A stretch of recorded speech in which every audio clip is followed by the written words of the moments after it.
Aujourd'hui, on va parler d'eau douce, de perles et d'un baptême royal. Direction le parc naturel régional Périgord-Limousin qui se trouve à cheval sur deux départements, la Dordogne et la Haute-Vienne.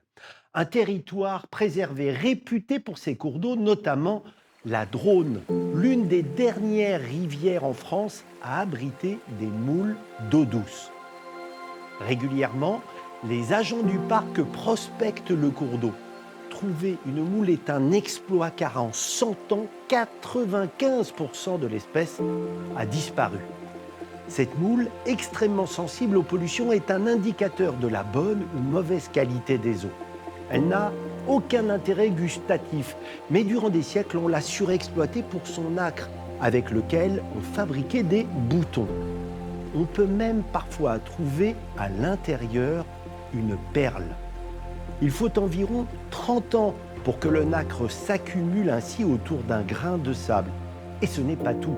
Statistiquement, seulement une moule sur 1000 peut produire une perle. Pour l'anecdote, on raconte qu'au XVIIe siècle, la reine Marie de Médicis se fit confectionner pour le baptême de son fils, le futur Louis XIII, une robe ornée de 32 000 perles d'eau douce, ce qui signifie qu'il a fallu en récolter 32 millions. En 2014, le parc a lancé un ambitieux programme européen, Life Plus, de réintroduction.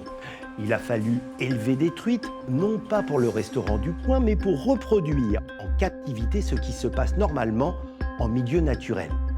Après fécondation, la moule femelle libère dans l'eau de minuscules larves qui vont avoir besoin du poisson pour se développer. Ces branchies vont faire office de couveuse. Un an plus tard, le bébé moule, qui fait quelques millimètres, quitte son hôte et part vivre sa vie. Ce programme, arrivé aujourd'hui à terme, a prouvé son efficacité. La population de moules perlières est passée de 15 000 à 200 000 individus.